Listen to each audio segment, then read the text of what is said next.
Welcome into Steelers Talk. I'm your host, Jack Sperry. On tonight's show, the Baltimore Ravens got some devastating news that every Steelers fan should be made aware of at the top of today's show. Then we'll get into some positive. Calvin Austin III injury news. We got a very positive update on his status. Then we'll get into Kenneth Gainwell. And some people are starting to say Kenny G should be the new RB1 over Jaylen Warren. I'll share my take on that later in the show. And we'll finish up today's program with Arthur Smith speaking on the offense and why the team hasn't been throwing the ball down the field all that much to start this season off. All right, now before we get into the content today, this is the final day of the month of September, and we've been doing a month-long subscriber battle with our frenemies at the other AFC North channels here at Chat Sports. Bengals and Ravens, not so much here this month, guys, but the Browns Report with new host Joey O'Donohue here at Chat Sports. He's our new Browns host, and he has really done a fantastic job, and right now they are just 21 subscribers behind us right now. All right, we've had a fantastic month as well, but right now I can guarantee you, all right, I was listening to Joey O'Donohue, our new Browns host here at Chat Sports, talk to his audience today here at Chat Sports Studios, and he was telling them, hey, we're only 21 subscribers away. Click that subscribe button so we can beat the Steelers this month, all right? And that just can't happen, all right? We know Steelers Talk runs this division here at Chat Sports, so if you haven't already, if you're a new viewer and you want premium Steelers content every single day, make sure you guys click that subscribe button because it's only new subscribers. So no new viewers, we are counting on you guys to help us win the month of September and hold off the Browns Report for new subscribers here during the month of September. All right, so now let's get into some devastating news for the Baltimore Ravens, who have started their season 1-3. They've had some really tough losses on primetime football, but now Ravens quarterback Lamar Jackson, two-time NFL MVP, is out 2 to 3 weeks with a hamstring injury here. He's going to miss most likely at least this week versus the Houston Texans. He's also expected to miss the Week 6 matchup versus the Los Angeles Rams, and then they're going to have a bye in Week 7, guys. So, you take a look at that schedule, and you look at the fact here that the Baltimore Ravens have Cooper Rush as their backup quarterback, and that defense is currently dead last in scoring defense in the entire National Football League. I mean, you're really hoping that C.J. Stroud and that Texans offense, which has been struggling, lays an absolute egg on the road here in Week 5, and Cooper Rush is able to win a low-scoring affair, because in Week 6, guys, I don't see really any way that defense and Cooper Rush leading the offense can beat Matthew Stafford and the Los Angeles Rams. So really, if you think about it, with a 1-3 start, if they don't win against the Texans this week, man, their season could be potentially over, because right now they are 1-3. They are tied for last with the Cleveland Browns in the AFC North to start this 2025 campaign off. And with Lamar Jackson out of the lineup, and he has been by far the most important piece of their team so far this year, if Baltimore loses their next 2 games, guys, the season is over for them at 1-5, all right? Pretty much to make the playoffs, you pretty much have to make 10-7 or higher. And if you start the season 1-5, I mean, this Baltimore team is going to have to be completely dominant the rest of the way, not to mention sweep the Pittsburgh Steelers on the way to, getting to double-digit victories. But, with the defense playing as poorly as it is, it's not just Lamar that's injured, guys. You got Roquan Smith, Marlon Humphreys, Madubuike's out for the season. Like, this Ravens team right now is a complete dumpster fire, and it just got worse with Lamar Jackson out the next 2 weeks. I'm going to predict that they lose those next 2 games before they head into their bye, and I think they're going to be sitting at 1-5 heading into their bye week in Week 7, which is just devastating news if you are a Baltimore Ravens fan. But if you're a Pittsburgh Steelers fan, you're pretty happy about the fact that the Steelers are certainly in the driver's seat, at least it seems at this point in the year. Now, obviously, there's a long way to go. The Pittsburgh Steelers need to continue to play good football. They can't take anybody in this division lightly, but Pittsburgh needs to be the heavy favorite moving forward, all right, plain and simply. The Bengals don't have Joe Burrow for months, and their defense is terrible. Cleveland, they're going to be starting a rookie quarterback here soon, and their offense has been terrible. Their defense is okay, but, that's certainly not a complete football team. And then Baltimore is going to be missing Lamar Jackson for the next 2 weeks, and likely going to start 1-5 to start their 2025 campaign. So the Steelers sitting at 3-1. They get the Browns and the Bengals 2 games up next year that I think the Steelers should be favored in. I mean, the Steelers are looking at 5-1 right in the face, and the Ravens are looking at 1-5 in the face right now. I think it's a pretty decent situation that the Pittsburgh Steelers are in right now. So let me know what you guys think down there in the comment section. What is the percent chance that the Pittsburgh Steelers win the AFC North this year, 4 weeks into the NFL season? Put it on a scale scale of 0, meaning no chance the Steelers win the division, to 100%, meaning that this thing is already locked up. The Steelers are taking this thing home. This will be the pinned comment on today's show. YouTube's going to throw an ad break here in just a few seconds. When that happens and when that ad plays, go down there in the comment section and put your percent chance that the Steelers win the AFC North this year. Now, where the Ravens got bad injury news here, the Pittsburgh Steelers actually got some good news, relatively speaking, when it comes to Calvin Austin III. Ben Skoranek, fellow wide receiver for the Pittsburgh Steelers, had a little bit of a media availability today in Pittsburgh, and he said that Calvin Austin, quote, won't be out too long, or at least that's what he's heard, with the shoulder injury that he is dealing with. So maybe a game, maybe two, it sounds like, for Calvin Austin III. And, of course, Jerry Dulac, earlier this week, we reported it on the show. We talked about it, and he says he's going to be out at least several games, is what he said in his quote, which makes it sound really bad and makes it sound like he's going to be out for like a month or something. He might be put on IR. Same thing with Jalen Ramsey, but not only does it sound like Calvin Austin III will be back after maybe a game missed or two, but it sounds like the same thing can be said for Jalen Ramsey, who's dealing with a hamstring injury as well. So I think all things considered, if you can have Calvin Austin III and Jalen Ramsey back by the time we're playing the Green Bay Packers, the Indianapolis Colts, and the Los Angeles Chargers back to back to back, and I believe it's week 8, 9, and 10 all in a row, I think that's probably the best timing to have those guys come back into the lineup. And listen, guys, maybe Pittsburgh doesn't need to force a move at wide receiver. We put out a video earlier today talking about some potential options for the Pittsburgh Steelers at the wide receiver position if they wanted to go make a move. But now that you know that Calvin might just miss 1, maybe 2 games, and those 2 games are very winnable, whether Calvin's on the field or not, against the Browns and the Bengals, I think this is a great opportunity for second-year wide receiver Roman Wilson to show what he can do. He hasn't had a lot of opportunities to be out there, first of all, and then when he has been out there, he hasn't gotten a lot of opportunities to operate within this offense that's been very quick hitter heavy. He's been out there a lot on dig routes and on go routes and longer developing concepts, and with Rodgers getting the ball out so quickly, there just hasn't been a lot of opportunities for Roman to get the football. But now that Calvin is out of the lineup these next 2 weeks, I think it provides a great opportunity for the Steelers to get a look at what Roman Wilson looks like as this team's number 2 wide receiver. And if it works out great, awesome. He can be a part of the rotation moving forward and can be a legitimate wide receiver 3.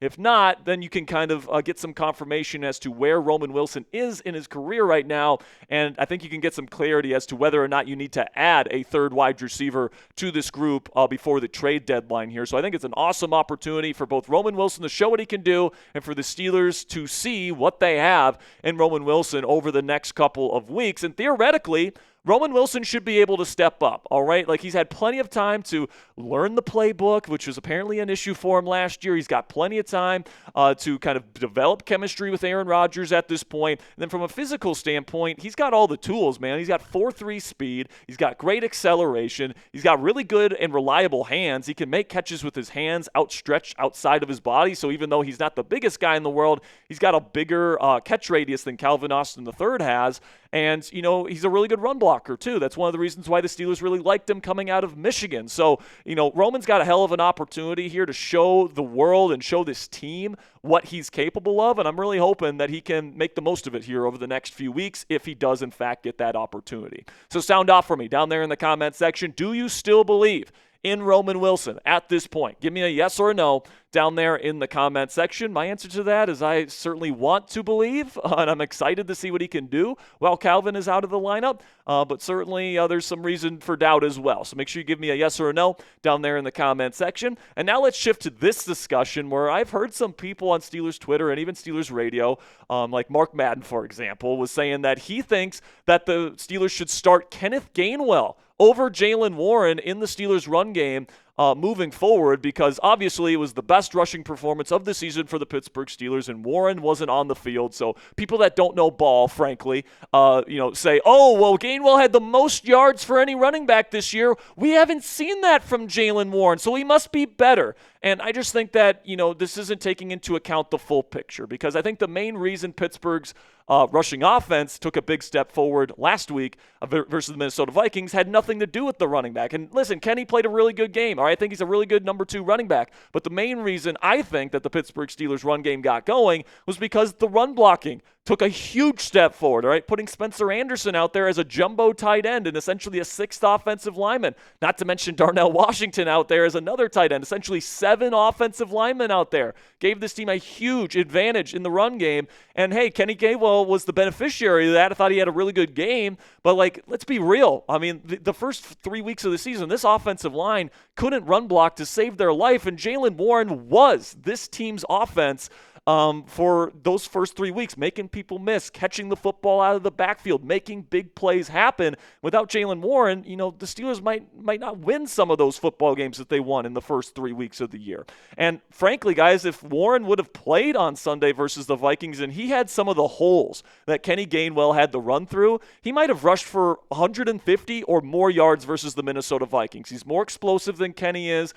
He has better contact balance than Kenny does.